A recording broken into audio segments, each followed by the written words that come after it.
Greetings, my brother, and welcome to Classic 263 Radio, Reggae Talk, Reggae Rhythms with yours truly. Okay, the Reggae General, if you like, aka the Hard Stepper, and it's good to have you live on the world's most listened to program.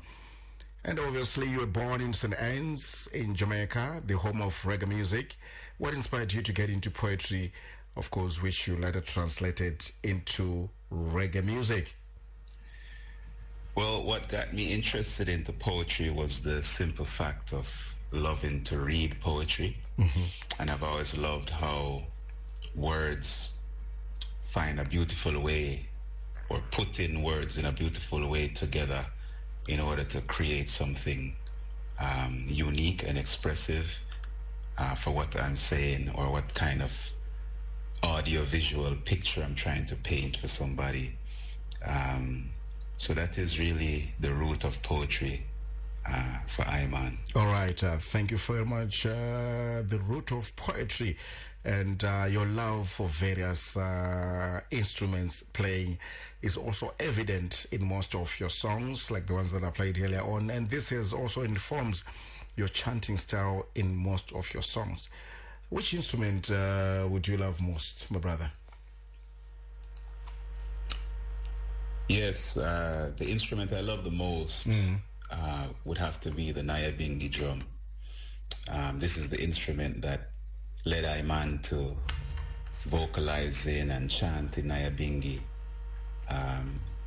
So this is the instrument that I love the most. And close second would have to be the bass guitar. I also compose a lot from the bass guitar. So yes, but certainly Bingi number one. All right, Bingi number one. You seem to be so much in love with dub reggae music and chantings. Why is that so? I know the Nya Bingis were from the 60s and the 1970s chants. Yes, well, the reason I love dub reggae and chanting is because, the chanting as a result of, I'm a Nyabingi man, right? So I chant enough Nyabingi before I used to record reggae music, really. So Nyabingi is my foundation, drum and voice. So I tend to take that Bingi style into the studio and into the recordings, and it goes well with the dub reggae because you find that there's a history, a Rasta history when it comes down to dub reggae and Nyabingi from the 60s and the 70s golden era of Jamaica. Yes, sir.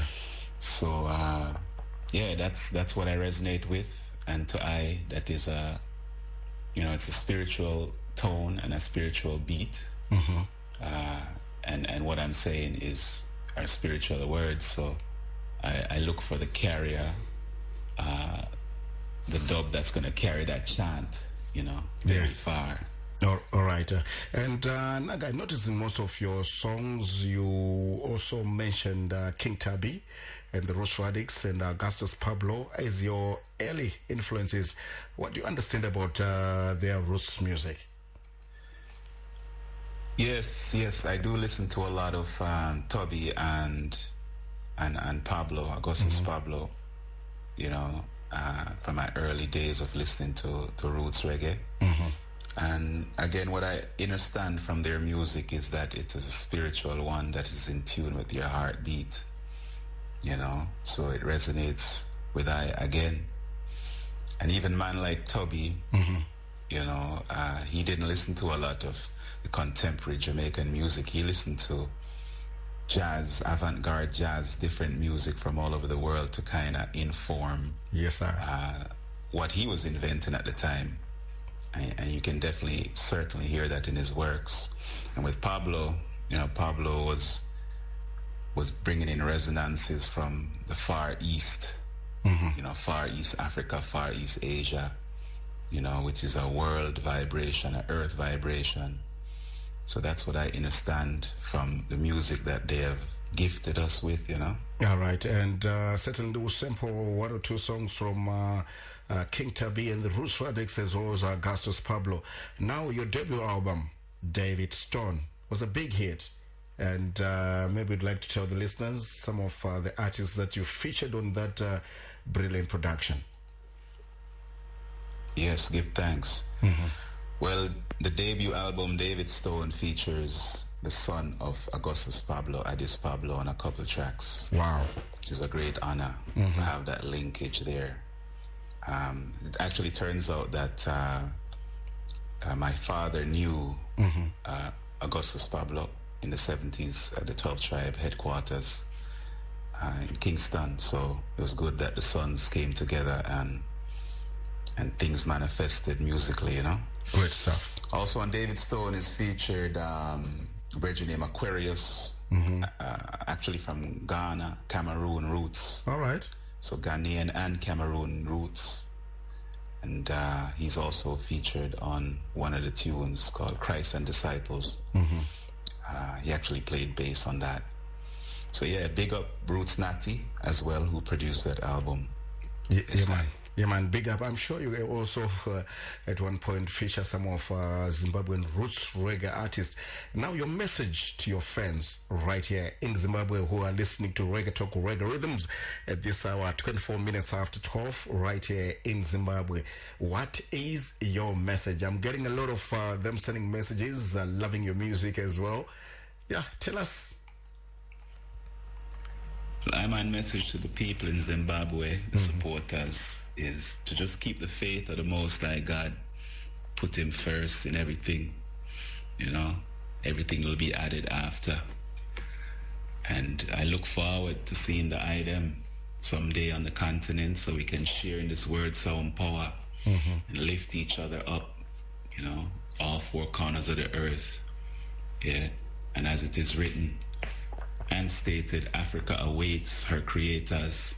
So yeah, that's all us, you know, listening and playing the music same way. Nagahan, blessed love to you, my brother, and thank you very much for joining us right here on Reggae Talk, Reggae Rhythms in Zimbabwe as we talk of Black Pride, Black History on this here program. And thank you so much for joining us from your musical base out there in Jamaica. Please do keep the faith, and yeah, hope to see you soon, brethren. Yes, Brother Terrence, give thanks for the opportunity for the interview. Yeah. And big up all Zimbabwe fans and all surrounding nations, the whole of the continent of Africa. Hope to see the item soon. Haile Selassie, I blessed love. Big up, and blessed love to you too.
Jah know better days must come. Just go and build it up and they will come. Faith and the works that alone is son. They will come, they must come. Jah know better days must come. Just go and build it up and they will come. Faith and the works that alone is son. They will come, they must come. Jah know better days must come. Just go and build it up and they will come. Faith and the works that alone